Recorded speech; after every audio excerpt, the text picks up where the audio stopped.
सो आज मैं लेकर आई हूँ nursing care plan on diabetes mellitus. तो ये जो है डायबिटीज़ मेलाइटस के ऊपर है एनसीपी। सो फर्स्टली जो है हम आइडेंटिफिकेशन डेटा लिखेंगे। ठीक है, जो भी पेशेंट आपने लिया है, जो भी पेशेंट है उसका नेम, एज, सेक्स, ठीक है, ब्लड, बॉडी, सारी चीज़ हम लिखेंगे। ठीक है, एंड देन हम नेक्स्ट पेज पर आएंगे। उसके बाद हम लिखेंगे डायग्नोसिस, ठीक है, name of the surgery, date of the surgery, chief complaint and past medical, ये सारी चीज़ हम लिखेंगे पेशेंट का। एंड देन हम आ जाएंगे फैमिली कॉम्पोजिशन पे। ठीक है, फैमिली का जो भी कॉम्पोजिशन है, जब हम वार्ड में जाते हैं तो वहाँ पर हम देखते हैं कि लिखा होता है फैमिली कॉम्पोजिशन। ठीक है, हम जो फाइल देखते हैं पेशेंट का, तो उसमें से जो है आप या फिर आप उसके फैमिली मेम्बर जो है, पेशेंट है यदि कॉन्शियस है तो आप उससे भी ले सकते हैं पूरा हिस्ट्री, फैमिली हिस्ट्री। ठीक है, उसका पर्सनल इन्फॉर्मेशन ले सकते हैं फैमिली हिस्ट्री में ये। ठीक है, फिर आ जाता है फैमिली ट्री। फैमिली ट्री जो है आप इस तरह बना सकते हैं। इधर में की मेन पॉइंट होता है बनाना, पेपर में भी सेम। एंड देन है ये है फिज़िकल एग्जामिनेशन। फिज़िकल एग्जामिनेशन में भी आप सेम वाइटल्स, फिर जेंडर अपीयरेंस, फिर मेंटल स्टेटस लिख सकते हो। वहाँ फाइल के अंदर सभी चीज़ लिखी होती है, आप वहाँ से लिख सकते हो।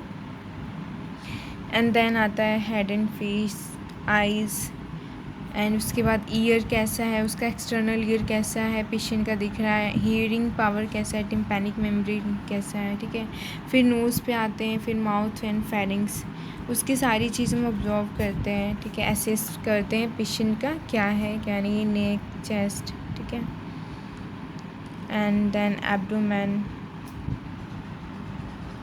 एंड देन आते हैं, देन फिर हम आते हैं एक्सट्रीमिटीज़ पे। एक्सट्रीमिटीज़, अपर एक्सट्रीमिटीज़ कैसा है। ठीक है, उसमें फ्लैक्सन, एब्डक्शन दिखते हैं। ठीक है, फिर इंटीगुमेंट्री सिस्टम पे आते हैं। टेम्परेचर आ गया इंटीगुमेंट्री में। ठीक है, नेल्स देखेंगे, लीजन देखेंगे। ठीक है, फिंगर देखेंगे। देन आते हैं हम रेस्पिरेटरी सिस्टम पे। तो रेस्पिरेटरी सिस्टम जो है आप देख सकते हो। देन डाइजेस्टिव में उसका डाइजेशन पावर कैसा है। ठीक है, फिर नर्वस सिस्टम पे आप जो आपको मिला है, यदि डायबिटीज़ मेलाइटस पे एनसीपी यदि आपको बनाना है तो आप इसमें से जो है आप बिल्कुल सेम बना सकते हो डायबिटीज़ मेलाइटस पे। देन ये है muscle skeleton system, endocrine system, ठीक है, यूरिनरी सिस्टम। फिर आ जाते हैं इन्वेस्टिगेशन पे।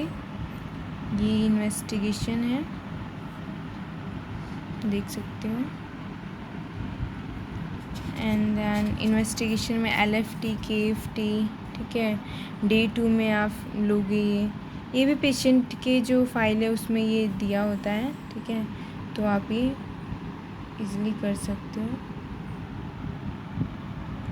एंड देन ये है मेडिकेशन, जो भी मेडिकेशन चढ़ रहा है पेशेंट को, जा रहा है, आप वो दे सकते हो मेडिकेशन पेशेंट को।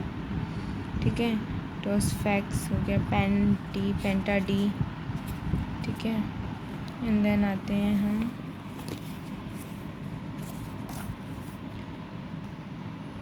ये मेडिकेशन का चार्ट बनाना होता है, तो आप ये चार्ट इजीली बना सकते हो।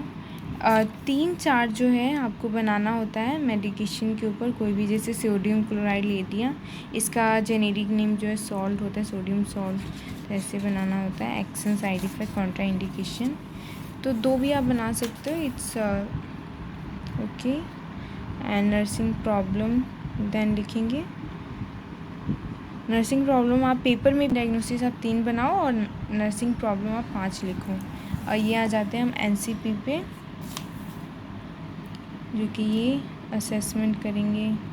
And then nursing diagnosis, goals, intervention, rationale, ये है ओके।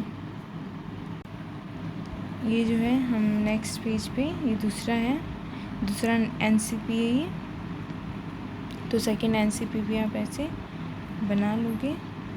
ठीक है, एंड देन आते हैं हम ये नर्सिंग नोट्स पे। उसके बाद लिखना है नर्सिंग नोट्स में हम Day 1 का लिखेंगे, नर्सिंग केयर, फिर हेल्थ एजुकेशन, ठीक है, पेशेंट का, फिर जो भी नर्सिस नोट्स आ जाएंगे Day 2 का। ठीक है, फिर नर्सिंग केयर, हेल्थ एजुकेशन, फिर ये नर्सिस नोट्स पे डे 3 का आप मतलब जो भी आप पेशेंट लेते हो पेशेंट, तो डे 3 तक जो पेशेंट एडमिट होना चाहिए, तभी आप उसका जो है ले सकते हो एनसीपी। और फिर उसके बाद आप, ये रूल होता है कि आप वही पेशेंट, जिस पेशेंट को आपने 3 दिन तक केयर किया है उसी का आप लोगे। सो ये ख़त्म हो गया। So thank you so much for watching.